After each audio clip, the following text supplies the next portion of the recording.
الحمد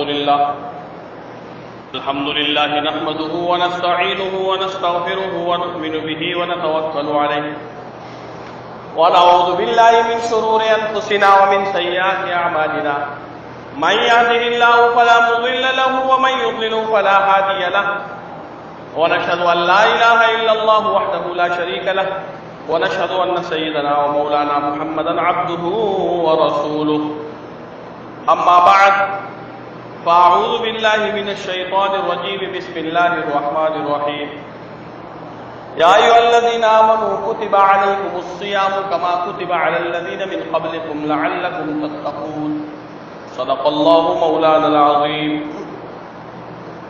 عزیزان کرام، اللہ رب العزت کا ایک خاص کرم اور احسان ہوا ہم پر کہ اللہ رب العزت نے ہمیں یہ سعادت نصیب کی کہ رمضان المبارک کا مہینہ ہم اس کی عبادتیں کر سکیں.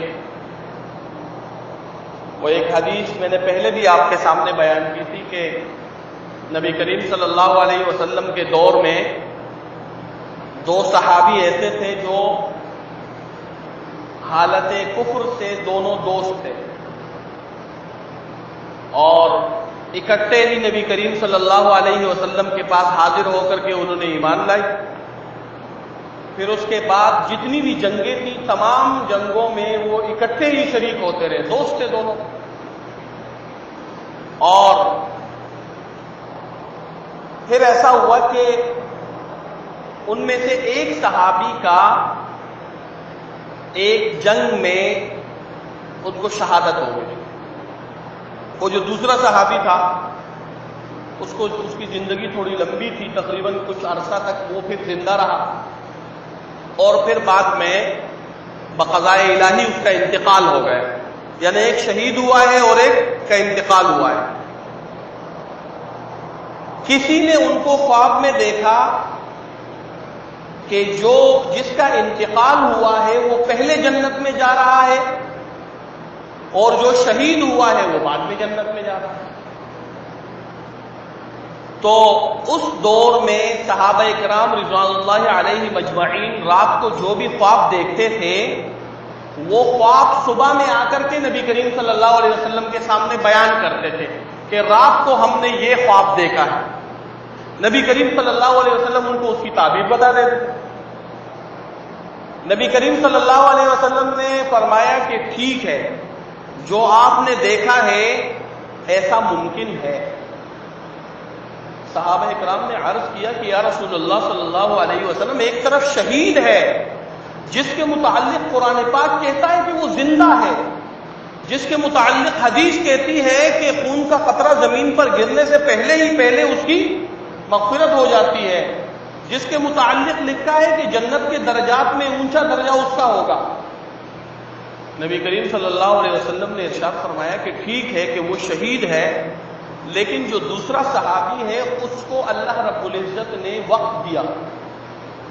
اس نے اس وقت میں روزے رکھے، اس نے اس وقت میں نمازیں پڑھی، اس نے ذکر و اذکار کیا، اس نے صدقات کیے، اس نے نوافل ادا کیے. لہذا اس کی جو زندگی زیادہ تھی اس میں اس کے اعمال بھی زیادہ ہو گئے. اس لیے اللہ رب العزت نے اس کے اعمال کے سبب اس کو پہلے جنت میں داخل کر دیا. بتانے کا میرا مقصد یہ ہے کہ جتنی زندگی اللہ رب العزت کی طرف سے لمبی ملتی ہے اس کو غنیمت سمجھنا چاہیے اور اس زندگی کو اللہ رب العزت کا تحفہ سمجھ کر کے اور اس میں عبادتوں کی کثرت کرنی چاہیے. ان عبادتوں کی وجہ سے اللہ رب العزت ہماری مغفرت جلدی فرما دیں گے. تو ہمیں جو یہ رمضان کا مہینہ نصیب ہوا ہے، آج شاید رمضان کا آخری دن ہے یا 29واں، شاید کل آخری ہو. بہرحال یہ جو مہینہ ہمیں نصیب ہوا ہے، یہ جو سال ہمیں ملا ہے، اس پر اللہ رب العزت کا شکر ادا کرتے رہنا چاہیے اور اس میں اللہ رب العزت کی عبادت جتنی بھی زندگی ہے اس میں اللہ کی عبادت کثرت سے کرتے رہنا چاہیے. نبی کریم صلی اللہ علیہ وسلم نے ایک مرتبہ زور سے آمین کہا. آمین 3 مرتبہ کہا. آمین. ممبر پہ چڑھتے ہوئے یہاں. تو صحابہ اکرام کے پوچھنے پر نبی کریم صلی اللہ علیہ وسلم نے بتایا کہ جبرائیل امین دعا یا بد دعا کر رہے تھے اور میں آمین کہہ رہا تھا۔ ان میں سے ایک بد دعا یہ تھی کہ ہلاک ہو جائے وہ شخص کہ رمضان المبارک کا مہینہ اس نے پایا لیکن وہ اللہ رب العزت سے اپنی مغفرت نہ کروا سکا، اور نبی کریم صلی اللہ علیہ وسلم نے فرمایا آمین۔ مطلب اس کا یہ ہے کہ ہم نے رمضان کا مہینہ پا لیا جس میں شیطان بھی بندھا ہوا ہے اور جس میں اللہ رب العزت ایک ثواب 700 کے بدلے بھی دے رہے ہیں یا اس سے بھی زیادہ دے رہے ہیں۔ اب اگر ہم نے رمضان المبارک کے اس مہینے میں نیک اعمال نہیں کیے اور ہماری روش ویسی ہی رہی جیسے کہ رمضان کے مہینے سے پہلے تھی، تو اس کا مطلب یہ ہے کہ ہم نے اللہ سے اپنی مغفرت نہیں کروائی۔ اس کا مطلب یہ ہے کہ ہمارے اعمال ایسے نہیں تھے کہ اللہ رب العزت ہماری مغفرت فرما دے، اور اس کے لیے نبی کریم صلی اللہ علیہ وسلم نے وعید کا تذکرہ کیا۔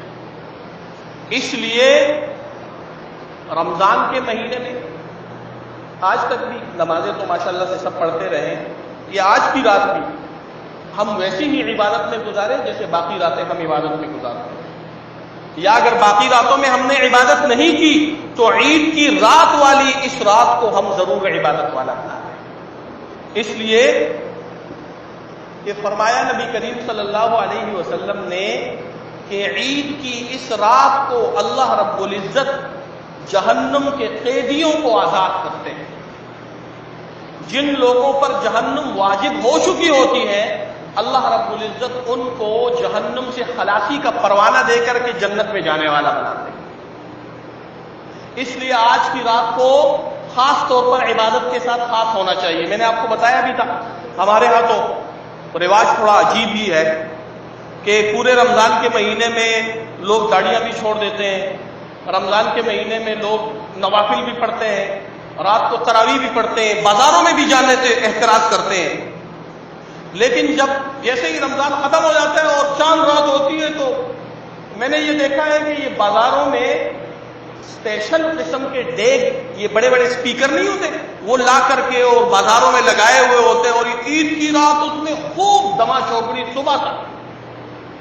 حالانکہ ابھی ابھی ہم نے رمضان گزاری ہے، ابھی ابھی ہم نے ایک ایسا مہینہ گزارا ہے جس میں اللہ رب العزت مغفرت کا وعدہ کر رہے ہیں، لیکن جیسے ہی وہ مہینہ ختم ہوا تو ہم نے کہا یہ جتنی کسر باقی تھی پورے مہینے کی وہ تو آج نکال ہی لینی۔ تو اس چیز سے بچنا نہایت ضروری ہے۔ میں آپ سے یہ نہیں کہتا کہ آپ خریداری نہ کریں، عید کے لیے نئے کپڑے ہونے چاہیے، نئے نہ صحیح اپنے کپڑوں میں سب سے بیسٹ کپڑے ہونے چاہیے۔ میں آپ سے یہ ضرور کہتا ہوں کہ عید کے موقع پر آپ اپنے لیے اور اپنے بچوں کے لیے عام دنوں سے ذرا اچھا کھانا بنائیں، ان کے لیے عام دنوں سے ذرا اچھا پہنائیں ان کو، ٹھیک ہے نا؟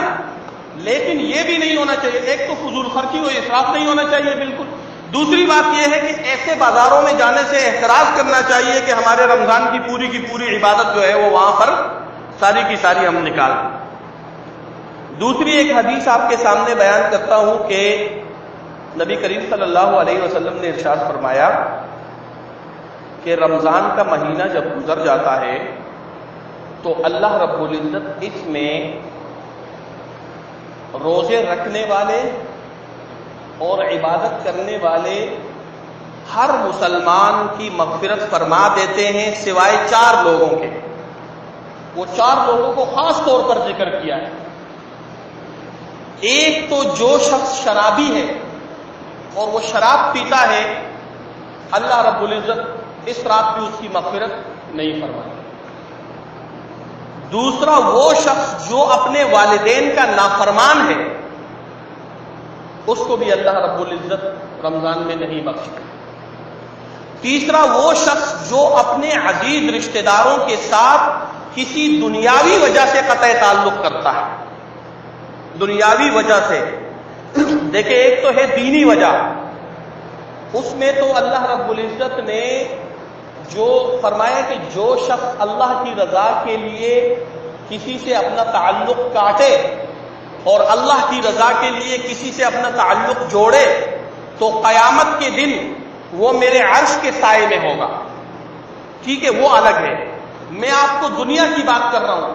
اسٹیٹس میں بڑا فرق ہے. وہ بڑا غریب آدمی ہے، میں ذرا اچھی جگہ رہتا ہوں، وہ ایک ایسی جگہ رہتا ہے کہ میں یہ نہیں کہہ سکتا لوگوں کو کہ یہ میرا رشتہ دار ہے، یا میں نے اس سے فلاں چیز مانگی تھی اور اس نے مجھے نہیں دی، لہٰذا میں اس سے ناراض ہوں، میں نے اس کے ساتھ قطع تعلق کر لیا. یہ ساری دنیاوی غرضیں، کاروبار کی وجہ سے یا رشتہ داریوں کی وجہ سے یا کوئی اسٹیٹس کی وجہ سے، کسی بھی وجہ سے اگر دنیاوی غرض سے آپ نے اس کے ساتھ اپنا تعلق ختم کیا تو کہتے ہیں کہ اللہ رب العزت اس رمضان کی رات کو بھی مغفرت اس شخص کی نہیں فرمائے. اور چوتھی چیز ہے کینہ پرور، جو دوسرے لوگوں کے لیے دل میں کینہ رکھتا ہے، جو یہ سوچتا ہے کہ یہ فلاں آدمی بہت اچھا ہے، اللہ کرے اس سے یہ چھن جائے، مجھے ملے کہ نہ ملے لیکن اس سے چھن جائے، یہ غریب ہو جائے، برباد ہو جائے. ایسا شخص کینہ رکھ، دل میں کینہ رکھنے والا شخص جو ہے اس کی بھی مغفرت نہیں ہوتی. اور جب مغفرت نہیں ہوئی تو میں نے آپ کو بتا دیا کہ جبرائیل علیہ السلام فرما رہے ہیں کہ ہلاک ہو جائے وہ شخص، اور نبی کریم صلی اللہ علیہ وسلم ارشاد فرما رہے ہیں کہ آمین. تو اس لیے یہ جو 4 چیزیں میں نے آپ کو بتائی ہیں، خاص طور پر اس کو ہم دیکھ لیں. اگر ہم یہ سمجھتے ہیں کہ ان 4 کاموں میں سے کوئی ایک کام ہمارے اندر موجود ہے تو ابھی یہاں بیٹھے بیٹھے توبہ کر لیں اور اپنے اعمال کو درست کر لیں. وہ میں نے آپ کو کیا بتایا کہ ایک تو شرابی، والدین کا نافرمان، قطع تعلق رشتہ داروں سے کرنے والا کسی دنیاوی غرض سے، اور چوتھی چیز ہے کینہ پرور، کہ وہ اپنے دل میں لوگوں کے لیے بغض اور کینہ رکھتا ہے. تو ان تمام چیزوں سے بچنا نہایت ہی ضروری ہے. عید کے دن کے متعلق، کل عید ہے تو کہتے ہیں کہ نبی کریم صلی اللہ علیہ وسلم عید کی نماز پر جانے سے پہلے میٹھی چیز تناول فرماتے تھے، اور اس میں کھجور سب سے ان کی پسندیدہ تھی، لہٰذا 3 کھجوریں نبی کریم صلی اللہ علیہ وسلم کھا کر کے اور عیدگاہ کی طرف جاتے تھے. راستے پہ چلتے ہوئے ذرا بلند آواز میں، زیادہ اونچی آواز میں بھی نہیں اور بالکل ہلکی آواز میں بھی نہیں، درمیانی آواز میں اللہ اکبر لا الہ الا اللہ واللہ اکبر وللہ الحمد کا ورد بھی کرتے تھے. اور نبی کریم صلی اللہ علیہ وسلم عید کے دن کے لیے خاص طور پر نیا نہ صحیح لیکن اپنے کپڑوں میں، اپنے جوڑوں میں سب سے بہترین جوڑا وہ زیب تن فرما کر کے اور عیدگاہ کی طرف جاتے تھے. اور نبی کریم صلی اللہ علیہ وسلم جانے کا راستہ الگ رکھتے تھے اور آنے کا راستہ الگ رکھتے تھے. اس دور کے حساب سے کفار کو یہ بتانا مقصود تھا کہ بھئی ہماری جمعیت زیادہ ہے تو ایک طرف سے جاؤ دوسری طرف سے ارد گرد، چونکہ کافر مشرکین رہتے تھے. لیکن ہمیں اس بات سے غرض نہیں ہے کہ آج مشرک رہتے ہیں کہ نہیں رہتے ہیں، ہمیں اس بات سے غرض ہے کہ نبی کی سنت ہے لہذا اس کو زندہ کرنا ہے. ٹھیک ہے، تو اس طور پر نبی کریم صلی اللہ علیہ وسلم آتے ہوئے اور جاتے ہوئے راستے کو تبدیل فرما کر کے اور عیدگاہ کی طرف جاتے تھے. صدقہ فطر عید کی نماز سے قبل ادا کرنا ضروری ہے، اور میں نے آپ کو بتایا تھا پچھلے جمعے کہ جتنی جلدی ممکن ہو سکے تو اس کو ادا کر دیا جائے تاکہ وہ جو لوگ عید منانے کی استطاعت نہیں رکھتے ان کا بھی اس میں بھلا ہو جائے.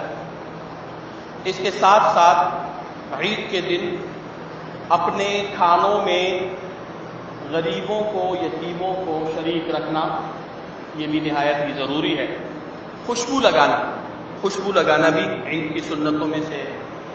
عید کے نماز سے پہلے غسل کرنا، اور سب سے اہم بات یہ ہے کہ بعض لوگ کہتے ہیں کہ یہ عید کی نماز کے بعد گلے ملنا جو ہے وہ ٹھیک نہیں ہے. تو دیکھو، اگر ایک آدمی یہ سمجھتا ہے کہ یہ عید کی نماز کے بعد گلے ملنا واجب ہے یا اس کے بغیر کوئی چارہ ہی نہیں ہے، تو پھر کہتے ہیں کہ اس کو عید کی نماز کے بعد گلے نہیں ملنا چاہیے، اس لیے کہ یہ واجب نہیں ہے، یہ سنت نہیں ہے، یہ مستحب عمل ہے. لیکن نبی کریم صلی اللہ علیہ وسلم سے یہ ثابت ہے کہ آپ صلی اللہ علیہ وسلم نے ملاقات کے وقت